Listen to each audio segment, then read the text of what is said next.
Kalau ingin pemerintah ini cepat hancur, kalau ingin pemerintah, mari kita puji-puji apa kebijakan presiden, benar semuanya. Gitu aja, kita puji aja. MBG, nggak usah persetujuan DPR, jalan terus. Yang matikan cuma mati itu udah takdir Tuhan, gitu aja udah. Keracunan karena nggak sehat, pokoknya itu aja. Puji-puji aja semuanya. BOP segera kirimkan, nggak perlu prajurit yang ke Gaza sana kan. Kemarin yang meninggal, biasa itu, tentara meninggal, gitu aja udah. Gitu. Puji-puji. Kalau ingin agak lambat sedikit hancurnya pemerintahan ini, ya kita diam. Tapi kalau kita ingin menyelamatkan negeri ini, teriak lebih keras dari sekarang. Teriak lebih keras dari sekarang, ingatkan pemerintah agar pemerintah ini bisa bangkit dan bisa selamat. Karena apabila pemerintah ini berhenti di tengah jalan, rakyat kita yang hancur. Hasil sudah kelihatan, saya dapat laporan, mudah-mudahan ini laporan benar. Jangan main-main lagi dengan saya, laporan palsu. Laporan menyenang-nyenangkan, laporan supaya bisa akal-akalan. Saya kasih peringatan keras ini.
Assalamualaikum warahmatullahi wabarakatuh. Saya mengajak kitanya bersyukur karena Allah Subhanahu wa Ta'ala bahwa betapa indahnya Koalisi Aksi Menyelamatkan Indonesia itu. Kita bisa mendengarkan pakar-pakar, aktivis yang berpengalaman menyampaikan dengan kalau kita ikut sekolah mungkin S2 juga belum selesai itu apa yang disampaikan oleh yang tadi sudah carakan dari Pak Laude, Pak Saididu, Pak Prof. Hafiz, kemudian Pak Ubed, kemudian Pak Prof. TB Masa, kemudian Pak Tamsir Imrum. Sangat indah bagi saya. Cuma yang jadi beban adalah saya. Bukan gitu karena saya bagian menyimpulkan gitu kan. Kalau salah nanti tersinggung, tapi saya bersyukur lagi bahwa kita semua yang ada di sini adalah, saya pastikan yang Koalisi Aksi Menyelamatkan Indonesia, saya bilang, yang Koalisi Aksi Menyelamatkan Indonesia bukan anti asing. Saya pastikan itu. Ya. Yang kedua, saya pastikan pasti kita bicara ini bukan mencari amplop atau apapun juga. Bukan mencari jabatan apapun juga. Karena sering saya ceritakan bahwa ayah saya memberi pesan kepada saya, Tot, kalau kamu udah umur 50 tahun, bersiaplah cari bekal. Pakai bahasa Jawa, golek sangu, gue mulai. Cari sangu untuk bekal untuk pulang. Gitu. Jadi kita semua di sini tidak ada yang bisa mencegah dengan ancaman apapun juga. Tidak bisa yang mementikan, ya, kecuali Allah yang memberitakan, kita akan bicara dari hati nurani. Ini adalah bulan Syawal, bulan silaturahim. Maka bentuk silaturahim Koalisi Aksi Menyelamatkan Indonesia adalah ya seperti ini. Kita bersilaturahim dengan masyarakat, kita bersilaturahim dengan pemerintah. Tapi tujuan kita, sejak Koalisi Aksi Menyelamatkan Indonesia ini deklarasi, kita adalah meluruskan kiblat perjalanan negara kesatuan Republik Indonesia. Saya ulangi, kita meluruskan. Jadi kalau kita bicara, nggak ada tendensi apa-apa. Saya pikir kita semuanya di sini sangat mengharapkan bahwa pemerintahan ini, pemerintahan Prabowo Gibran bisa berjalan sampai tahun 2029 berhasil dan menyelamatkan bangsa ini. Gitu. Oleh itu, itulah kita bicara. Maka dari pembicaraan ini dapat saya kelompokkan. Sebenarnya yang disampaikan tadi adalah kita mengalami krisis. Krisis yang disebabkan oleh warisan Jokowi dan kondisi geopolitik. Dan ini pernah saya sampaikan pada saat forum AFTA, ketika baru aja dilantik menteri-menterinya, kemudian sedang berada di Akademi Militer. Saya sampaikan bahwa ini sangat berbahaya, karena Presiden melantik menterinya sebagian besar adalah warisan. Berarti terikat oleh kompromi politik. Sehingga pemimpin nasional yang terikat oleh kompromi politik, yang tidak lagi dapat dibenarkan oleh kepentingan negara, melanggar konstitusi, kemudian orang yang korupsi dipakai lagi, kan melanggar kepentingan negara itu. Ini akan mengakibatkan ragu-ragu, lamban, dan tidak tanggap terhadap perkembangan situasi dengan cepat. Ini yang disampaikan. Kemudian dari ini kita coba memilah-milah tadi. Yang pertama adalah krisis geopolitik atau global. Sedikit saya ingin menjelaskan sehingga kita tidak salah persepsi bahwa kita memerlukan kepemimpinan yang bebas dari tekanan internal sehingga mampu membuat keputusan yang jernih, termasuk menyikapi kondisi global ini. Founding father kita sudah mengatakan bahwa kita harus bebas aktif. Kita jangan mengkhianati itu. Jangan mengkhianati itu. Jadi, saudara-saudara sekalian, bahwa tahun 1944, Bretton Woods, 44 negara yang terlibat dalam sekutu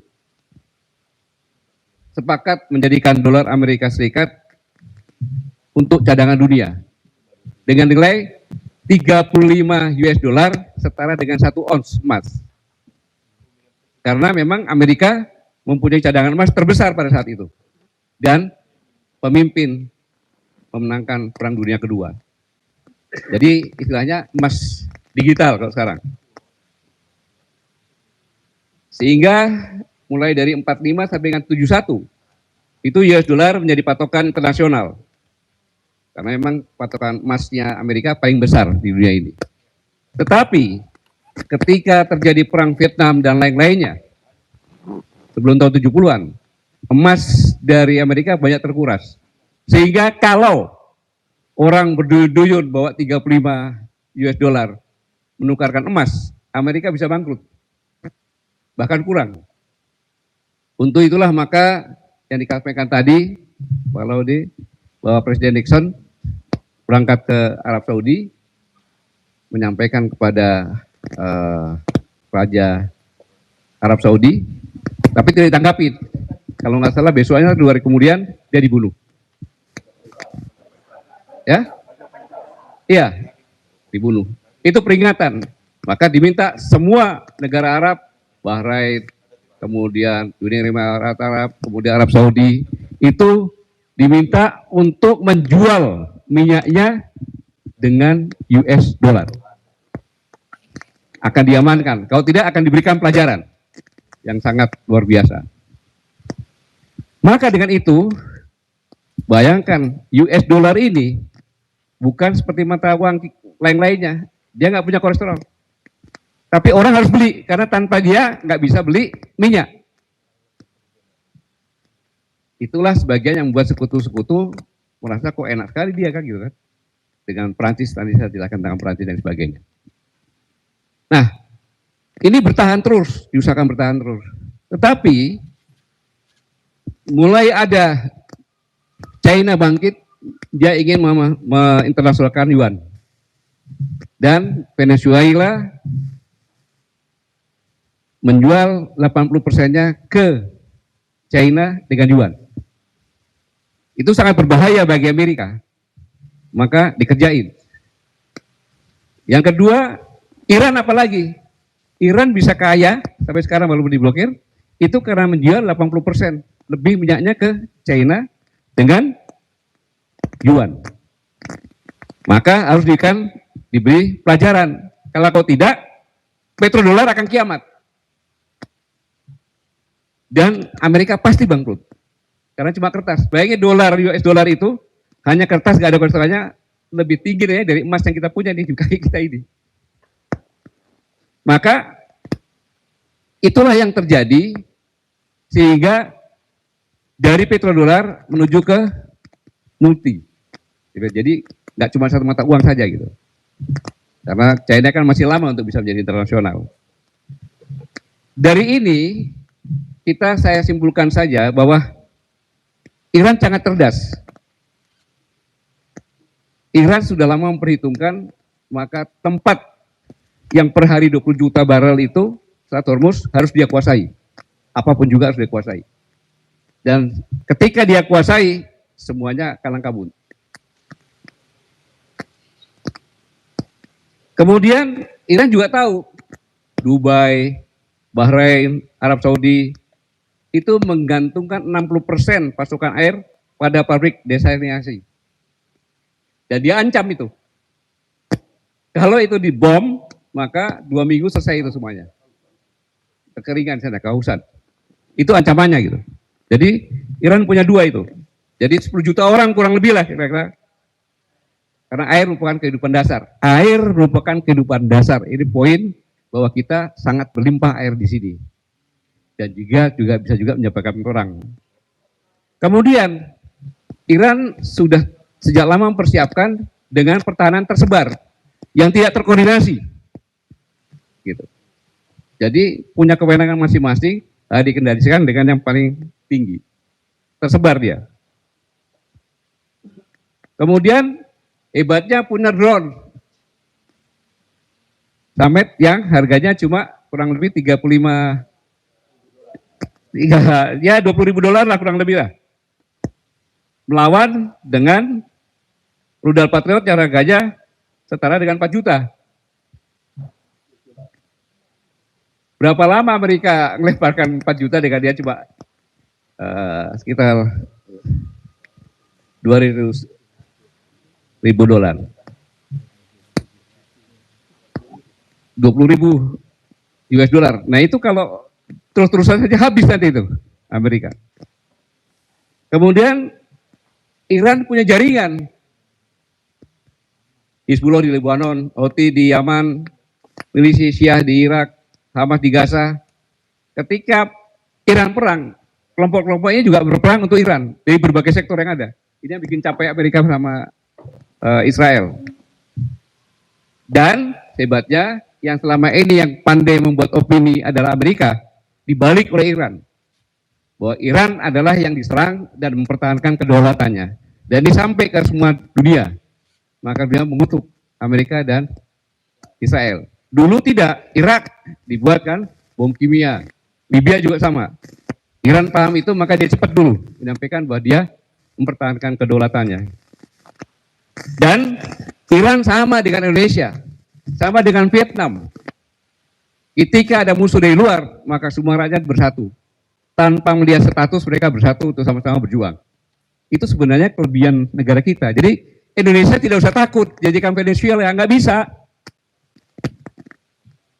Vietnam itu belajar dari naskahnya Perang Gerilya Pak Nasution, Jenderal Nasution. Indonesia kalau di sana luar pasti bersatu. Wong kita semuanya ada di sini punya gen patriot. Semua orang Indonesia dia punya gen patriot. Pasti akan bangkit. Dan serangan Amerika ini menyatukan Iran yang pada saat itu sempat terpecah-pecah. Sehingga perang sekarang ini sudah berubah. Yang mampu menghabiskan perbekalan musuh duluan, dia yang menang. Nah, Iran tahu ketika kapal USS Henry ya, kargo, ditembak 2 kali dan tenggelam, isinya apa Pak? Isinya semua untuk reshuffle dari refuel untuk misi-misinya Amerika. Dan itu 15 tahun untuk membangun yang ada di kapal itu tidak bisa. Maka sekarang Amerika sudah mulai mengambil dari Okinawa, dari tempat lain, dideploy ke sana.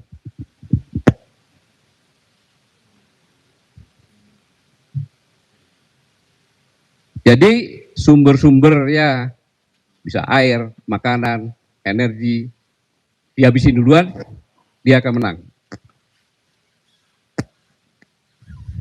Contohnya yang tadi saya katakan, mau 1000 jet tempur, proyeknya Bahrain, kemudian Arab Saudi, Uni Emirat Arab, kalau diancam sumber airnya nggak berfungsi kan, ribuan jet nggak berfungsi.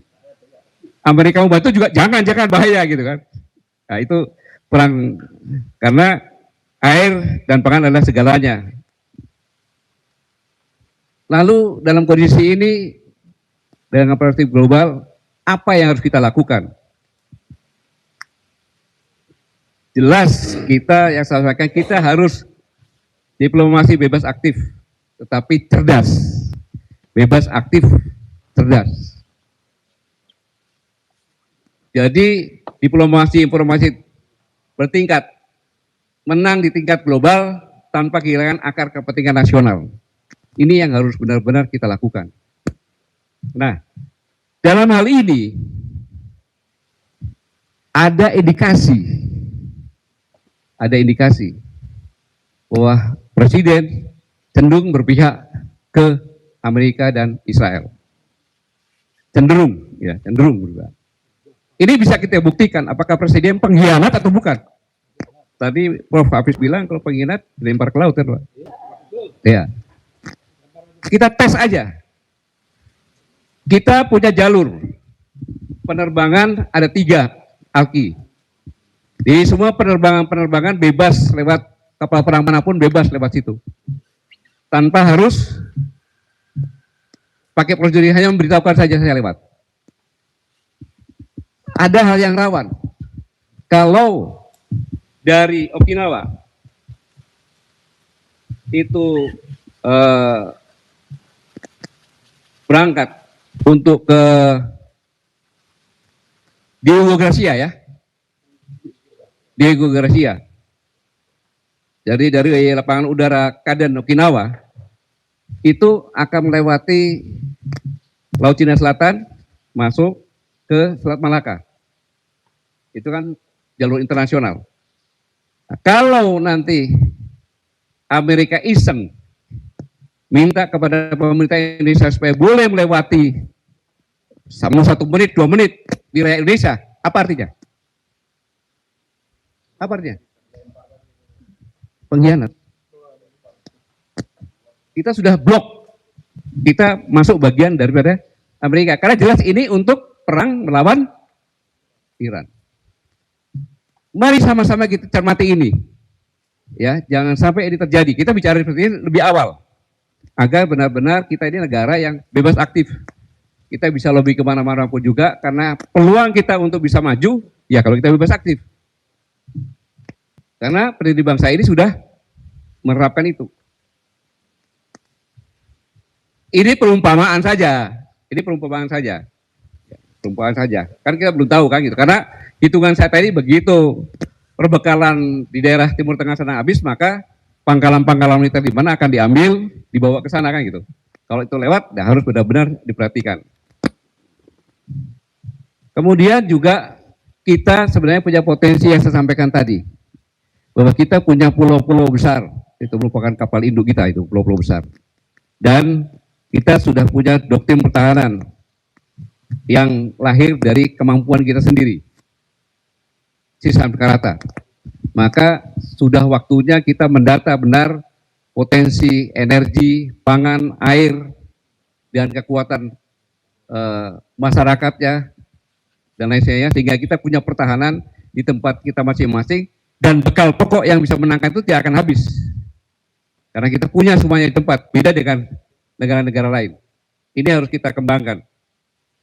Tadi saya katakan bahwa kita sebenarnya punya masing-masing daerah keunggulan budaya yang bisa mempersatukan kita. Ya sebenarnya kan kita sudah ada dengan Pancasila itu kan gitu. Jadi ini yang harus kita sama-sama kita pupuk sekarang ini. kita harus siap menghadapi apapun juga dalam perspektif yang sekarang ini. Jadi kita mempersiapkan bukan hanya pangkalan militer, tapi juga kebun-kebun, sumber-sumber air, dan lain sebagainya. Kemudian krisis yang kedua, kita mulai krisis, ada krisis fiskal dan moneter. Tadi disampaikan dengan Prof. Antoni Budiawan tadi, Pak Sandiaga. Jadi ada harga yang harus dibayar, simpulkan tadi. Ketika hutang, subsidi, harga minyak bertabrakan, siapa yang menanggung akibatnya? Pasti rakyat kan gitu. Dan ruang fiskal kita menyempit. Kenapa nyempit? Bahwa kita dari target APBN kita hanya mendapatkan 3.153 triliun. Belum apa-apa kita sudah defisit 695 triliun, lebih tinggi daripada tahun sebelumnya. Ini adalah negara harus membayar karena kebijakan masa lalu, kebijakan Jokowi di yang masa lalu. Sampai sekarang. Kemudian tekanan tidak hanya datang dari hutang saja, yang harus kita bayar bunganya sekitar 600 triliun. Tapi ada komponen belanja rigid tahun 2026. Subsidi energi 210,1 T, subsidi non-energi 108,8 T, dan program MBG 335 T. Ini yang saya katakan bahwa Presiden sudah melanggar undang-undang. Ketika ada program yang besar, harusnya persetujuan DPR kan gitu. Tapi sampai sekarang belum ada. Perpresnya saja yang ada. Itu pun terlambat. Ini fakta yang saya sampaikan ini. Program itu bagus.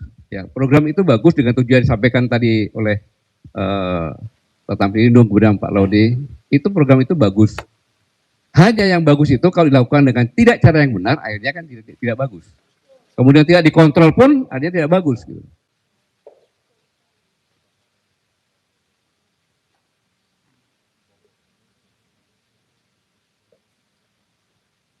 Selanjutnya, bahwa anggaran untuk MBG itu menyerap kurang lebih 50 triliun untuk transfer daerah, 50 triliun lebih. Apa dampaknya? Memang pemerintah katakan belanja pegawai di daerah hanya 30. Kan nggak bisa mendadak. Rata-rata sekarang kan antara 50 sampai dengan 60% belanja pegawai. Kalau dipotong 20%, ya tinggal 20% atau 5%.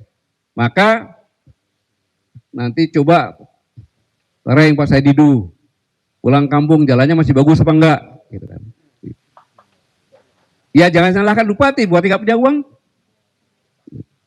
Tapi kemarin saya ke Kendari sampai Bumbana, hanya sedikit yang jelek. Karena memang mobilnya nggak begitu banyak Pak di sana. Gitu. Sehingga subsidi dan program sosial menyerap anggaran dalam jumlah besar. Dan sifatnya kaku, nggak boleh dirubah-rubah. Inilah yang akan menyebabkan dengan kondisi global yang stabil saja, asumsi Menako APBN 2026, harga minyak tetap $70 per barel. Tetapi apabila kita melihat kondisi yang sekarang, taruhlah minyak 100 saja deh, $100 kita nawar $100 saja, kita sudah defisit 30. Walaupun ada yang mengatakan bahwa kita produk minyak juga ada, tapi kan produk minyak juga harganya segitu, kita beli juga segitu kan gitu. Jadi minimal dikurangi 500 lah, atau 600 per harinya kalau kita. Jadi apa tadi Prof. Antoni bilang apa ya, harga apa yang sudah naik sampai 30%. Nah, kalau ini naik BBM, alhamdulillah tidak kan gitu. Tapi ini akan berdampak, pasti berdampak. Khususnya lagi yang menurut perhatian saya adalah ojol. ojek online. Ya, walaupun sekarang tidak naik, ya. Tetapi ojol ini adalah tahun 2015, 2010 dia lahir, kemudian baru 2015 itu baru puluhan ribu, Pak. Baru puluhan ribu. Kemudian 2016 sudah ratusan ribu. Dan 2018, 2019 sudah jutaan. Ini yang terdaftar di ekosistem dari Gojek. Bahkan Goto melaporkan 2021 itu sudah 2 juta. 2023 sudah 2,7 juta dan 2026 sudah 3,1 juta. Jadi ini Gojek yang sekarang ini tingkat pendidikannya dari yang tidak lulus SD sampai yang lulusan S2. Sampai yang lulusan S2. Bayangkan Bapak-Bapak sekalian, kita flashback pada saat kita dilantik sebagai sarjana. Betapa bahagianya ibu bapak kita, kakak adik kita, bahkan ada yang bawa pacar kita kan bangga kan gitu. Tapi begitu pulang ke rumah, mungkin istirahat 3 hari menikmati, mulailah mengirim email untuk kerjaan. Dijawab sama emailnya, email sudah saya terima, tapi mohon maaf saya tidak punya peluang pekerjaan. Setelah 2 bulan, 3 bulan klik-klik gak dapat, kembali lagi. Akhirnya motor yang dia pakai dengan beli aplikasi jadilah Gojek.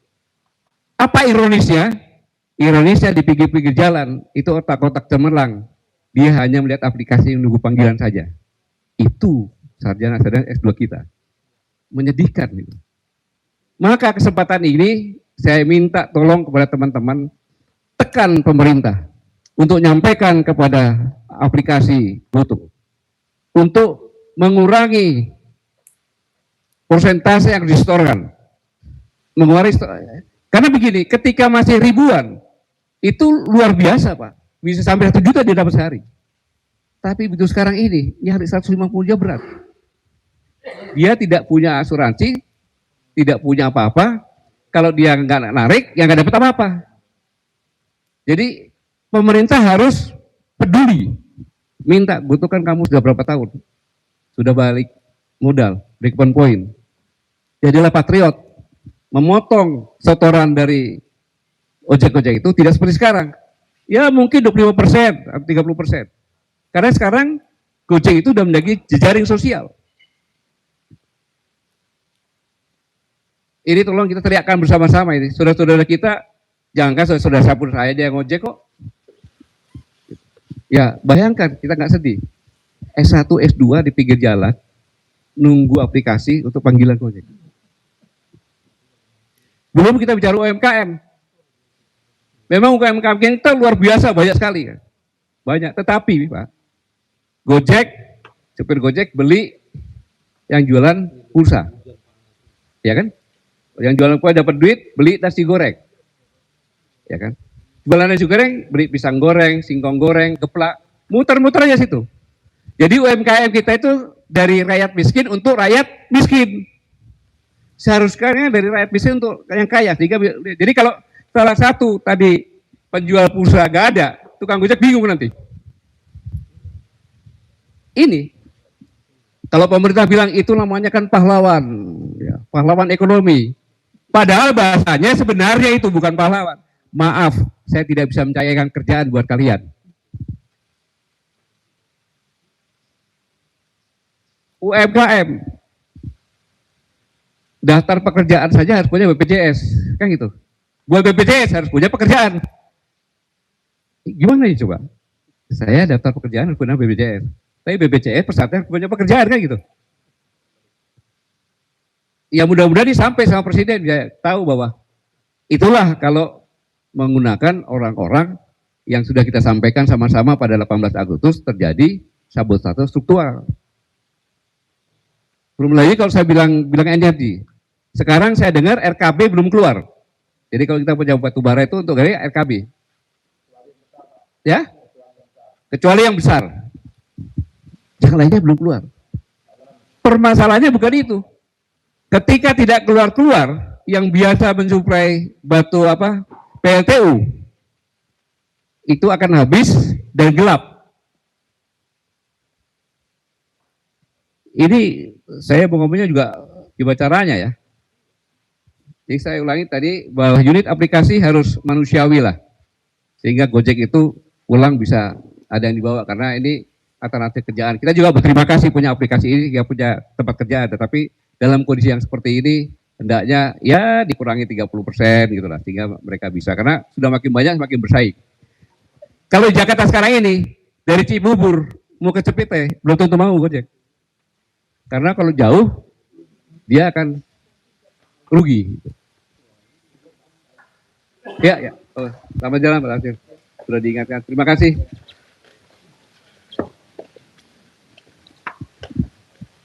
Dan saya lanjutkan, kalau BBM tidak naik seperti sekarang ini, maka pasti beban subsidi bisa membengkak. Anggaran belanja terancam defisit. Kalau defisit melebar, bisa terjadi membawa risiko defisit anggaran sampai 4,75%. Batas defisit padahal cuma 3% batas fiskal. Ini sangat berbahaya. Jadi katakan Prof. Antoni nanti bisa dolar sampai ke 20, ini berbahaya. Yang ketiga, tadi kita sampaikan sepakat bersama tentang krisis government atau pemerintahan. Kita sama-sama tahu sekarang pemerintahan, kabinetnya dibangun bukan berdasarkan meritokrasi. Ya, meritokrasi, bukan dengan meritokrasi, bukan dengan kapasitas, tapi dengan kompromi politik atau todongan politik. Dari pembagian kekuasaan politik. Tadi saya pakai model seperti ini akan membuat pemerintahan yang lambat, tidak fokus, sulit mengambil keputusan strategis. Dan ini sudah kita lakukan, tadi sudah diceritakan, tidak perlu banyak-banyak saya sampaikan, karena bahkan saya sampaikan pemerintahan ini di dalamnya ada sabotase struktural. Dan itu terbukti ketika tanggal 18 Agustus kita bicara, tanggal 25, 29 terjadi itu. Itu besar-besaran di sini. Nah, sekarang ini krisis kepercayaan yang tadi disampaikan oleh Pak Said Didu, bahwa ketika Jokowi menjabat periode pertama, itu hampir tidak ada yang mengkritik pujian-pujian yang ada. Setelah periode kedua, setelah berjalan 2 tahun, baru, karena menyatakan 3 periode itu kan, itu baru. Tapi pemimpinan Presiden Prabowo sekarang ini, setiap hari kita melihat dari berbagai strata, mau Facebook, Instagram, TikTok, YouTube, ini terjadi krisis kepercayaan, ini berbahaya, sangat berbahaya. Sehingga lembaga internasional melihat kita sangat negatif. Tapi dikatakan sampai tingkat kemiskinan 68%, berarti 194 juta orang miskin berdasarkan data internasional.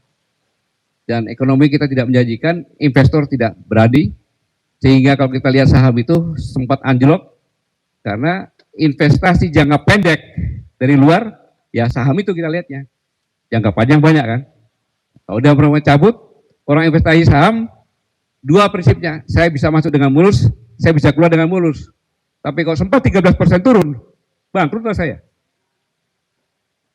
Saya masukin 100 juta, tiba-tiba ditarik tinggal 87, bukan untung malah. Ini. Apalagi yang sangat menyedihkan, dengan BOP dan perjanjian dengan Amerika. Dan ini juga melanggar konstitusi. Kan perjanjian internasional itu harus lewat DPR. Pak DPR, saya mau berangkat ke Amerika, akan buat perjanjian BOP sama ya.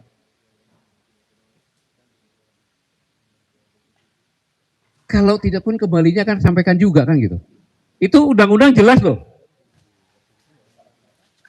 Undang-Undang Perjanjian Internasional nomor 24 tahun 2000 pasal 9, 10, 11. Ya Pak Yani baru itu Pak Yani. Itu dilanggar. Kalau dipikir demikian presiden melanggar konstitusi, gimana yang lainnya? Maka kesimpulan saya, sudah saatnya presiden memutus secara tegas. Yang saya katakan tadi, seluruh struktur yang menyandara beliau di dalam kabinet. Segera adakan reshuffle yang sungguh-sungguh, kemudian bentuklah kabinet yang baru berdasarkan meritokrasi dan orang-orang yang benar-benar punya kapasitas dan tidak perlu besar ramping.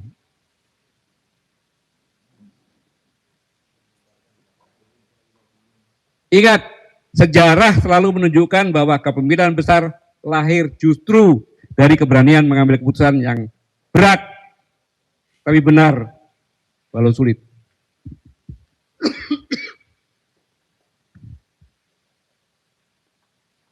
Inilah susahnya kalau sebagai penyimpulkan gitu kan. Pemimpin besar selalu memilih pilihan yang benar pada waktu yang tepat. Saya yakin Pak Prabowo tipe pemimpin ini dan melakukan reshuffle kabinet secara mendasar dan cepat dengan dasarkan meritokrasi dengan kapasitas tadi. Indonesia membutuhkan kabinet yang meritokrasinya nyata, memiliki kapasitas dan integritas yang bersih. Pemerintahnya yang ramping, fokus, mampu bergerak cepat dan menghadapi krisis global ini.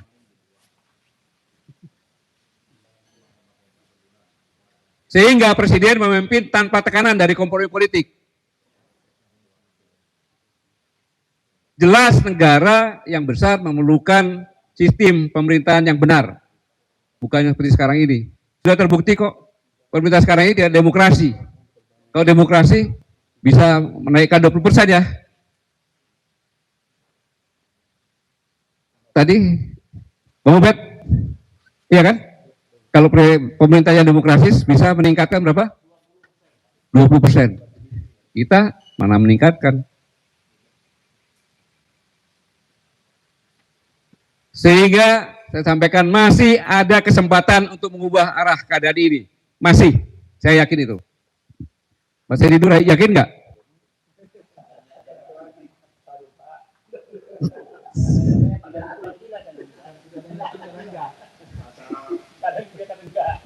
Ya, kita harus optimis. Ya, kita harus optimis dan saatnya Pak Prabowo, Presiden berani mengatakan dengan tegas, cukup sampai di sini. Orang-orang sekelilingnya yang bikin mengunci segala macam, singkirkan, reshuffle segera dilakukan. Dan momen itu adalah sekarang. Bukan nunggu lagi. Karena sekarang benar-benar dalam kondisi yang sangat kritis. Tadi dikatakan apa yang harus dilakukan oleh kami. Tapi siapa? Pak Saididu ya? Mudah Pak Saididu. Kalau ingin pemerintah ini cepat hancur, mari kita puji-puji apa kebijakan presiden benar semuanya. Gitu aja, kita puji aja. MBG nggak usah, persetujuan DPR jalan terus. Yang mati kan cuma mati itu udah takdir Tuhan, gitu aja udah. Keracunan karena nggak sehat, pokoknya itu aja. Puji-puji aja semuanya. BOP segera kirimkan, nggak perlu prajurit yang ke Gaza sana kan. Ya. Kemarin yang meninggal biasa itu, tentara meninggal gitu aja udah. Gitu. Puji-puji. Kalau ingin agak lambat sedikit hancurnya pemerintahan ini, ya kita diam. Tapi kalau kita ingin menyelamatkan negeri ini, teriak lebih keras dari sekarang. Teriak lebih keras dari sekarang, ingatkan pemerintah agar pemerintah ini bisa bangkit dan bisa selamat. Karena apabila pemerintah ini berhenti di tengah jalan, rakyat kita yang hancur.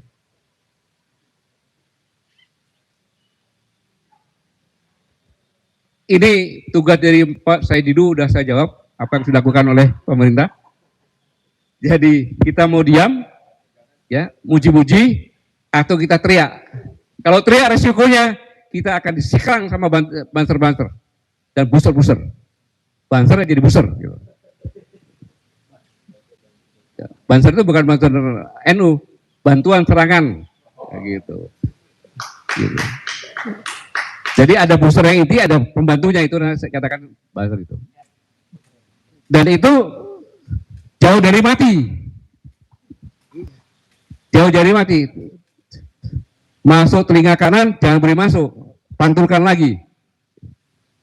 Itu kan mesin-mesin saja, jadi nggak usah digubris. Tapi niat kita semuanya adalah yang terbaik. Saya pikir ada yang belum saya simpulkan lagi belum? Udah cukup ya? Ya, saya mohon maaf kalau tidak sempurna karena itu kan pertanyaan basa-basi. Karena tinggal cek di Google Map udah ketahuan itu berapa kilo berapa menit gitu. Jadi kalau saya jawab seolah-olah saya mendistress bahwa Pak Said dulu gaptek gitu, padahal dia jagonya gitu. Udah lihat tuh dia. Saya pikir itu yang bisa saya sampaikan. Sekali lagi terima kasih atas masukan-masukannya. Semoga Allah Subhanahu wa taala, Tuhan Yang Maha Esa, membimbing kita semuanya, membuat kita tidak patah semangat untuk selalu berjuang dengan cara kita, apapun kita lakukan, untuk satu, agar negara ini tetap utuh dan rakyat tidak sengsara. Ya, untuk lari pagi. Ya, sekali lagi semoga Allah Subhanahu wa taala membimbing kita semuanya dan kita diberi kekuatan untuk tetap maju, tetap tidak pantang menyerah untuk melindungi negara ini agar negara ini selamat dan rakyat bisa selamat semuanya. Terima kasih. Wassalamualaikum warahmatullahi wabarakatuh.